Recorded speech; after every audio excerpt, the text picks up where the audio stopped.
Coach, you look at this Kentucky team, and probably the best offensive team Cal's had in a while, I would say, and a lot of balance.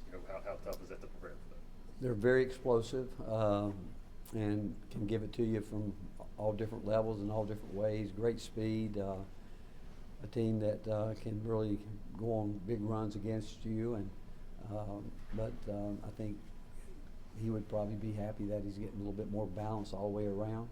But they're really, really explosive basketball team. And they obviously present problems. He's always had a team that would run. I mean, we've always talked about transition being a big key playing against Kentucky because of how fast they can get down the floor and get in the open court and try to play in space. And so transition defense is really important, obviously, and knowing that they've got guys that can, if they get space, and they don't need space, they've got some guys that can play off the bounce, but also guys that can really go up and make some very difficult shots. Where's the balance? Obviously, you guys want to play quick. You guys want to get out in transition of finding a way to do that offensively, but not letting Kentucky run. Well, again, I think it'll be, the last two games we played against teams that, are going to play a more slower, lower possession game.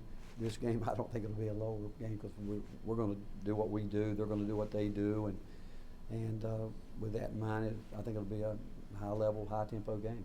What makes them so efficient from beyond the arc? Well, one, they can shoot the ball. I would say the same thing about our guys. You want to recruit guys that can put the ball in the basket and hope that they work hard to can get themselves set up against good defenses that are trying to take it away from them. But the fact is that I think that they, again, I've always thought his team was one that looked to attack early, and I think this team is probably like that and maybe quicker, but he's got guys that can shoot, and he's telling them to shoot it. What's your reaction been like for your guys the last couple days coming out of that South Carolina game? Well, I think it's obvious we pointed out the things that we didn't do well, and again, I've told you guys before I could talk about what we didn't do, but it sounds like sometimes you're taking away from the team that won the game, and I don't ever want to do that because we had just as much chance to win the game as South Carolina. They did what they had to do, we didn't. And but you look at what you didn't do, and honestly, it goes back to things that we've talked about all year. Can we be consistent? What can we count on every single night? And whether it's ball screen coverage, guys want to take chances when they shouldn't, and just not being sound discipline-wise. And like I told him yesterday, as a coaching staff, it's our job to teach them basketball, and it's their job to learn it. And we shouldn't be talking about some things that we've been talking about for 2 months now. What isn't clicking for Josiah in terms of shooting, scoring, maybe the way he was early in the season? It'll come back to him. There's no doubt in my mind. I've said it about Jordan Gainey. I've said it about every guy that you've ever coached, that they go through it, and all they can do is get in the gym, do what they've always done, stay with their routine. And as you know, Joe's been a guy that has worked hard his whole life, and he'll get it going. I don't have any question or doubt about that. Talked about them sitting around and waiting on Dalton to kind of bail them out the other night. Was that just the other guys getting too complacent, too comfortable? Was that just a bad habit that formed because of his hot streak here? Well, I mean, if you really think about the game, and I'll tell you exactly how I explained it to him. You start the game missing layups. That's like I actually used. I said, could you imagine the first play of the Super Bowl, a running back comes out and fumbles the ball, and then you have 3 fumbles, then you go back and you try to throw 3 straight Hail Marys.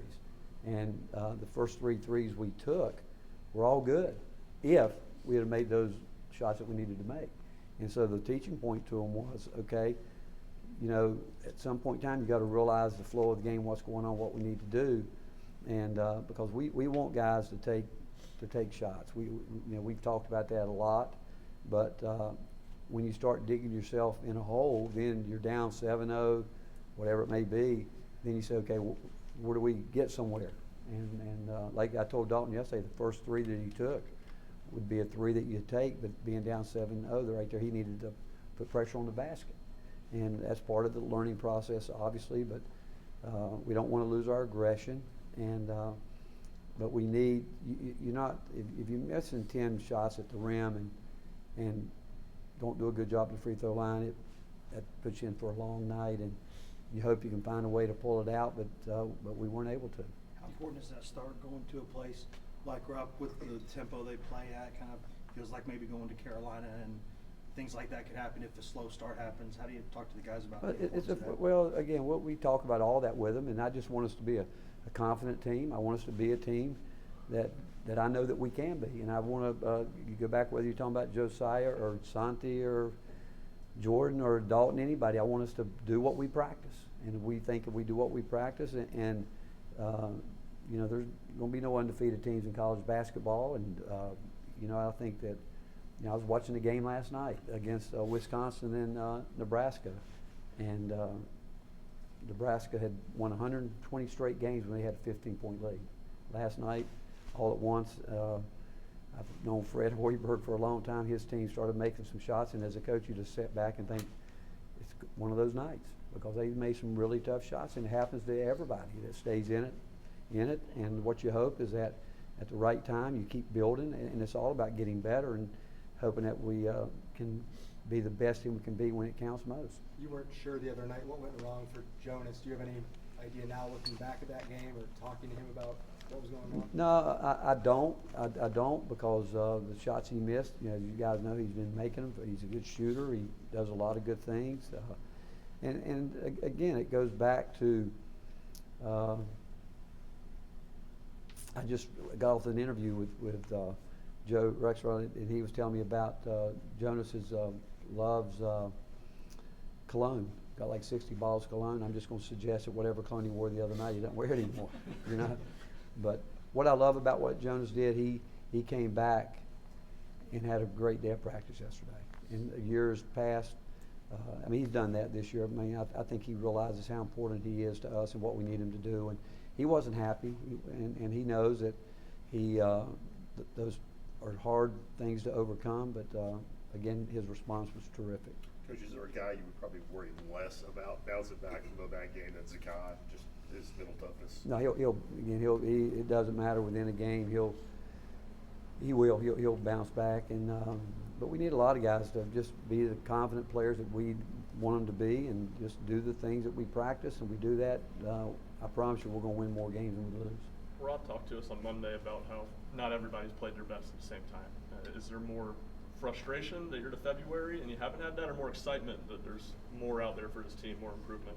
Well, you're always excited about the improvement, and you hope that you have a team where not all the main guys that you're counting on don't have good nights, but the fact is we're in February now, and it's time to go. Where you've got to, I mean, we've said the word consistency a lot, and we've got to understand that we've got to control. You can't always control making shots.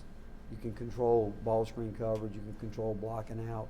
You can control staying in front of the basketball. The things that you can't control, you have to control, and that's from this point on. That's what we've got to do, because everybody we play on our schedule is capable of beating us on any given night if we're not ready to take those challenges on.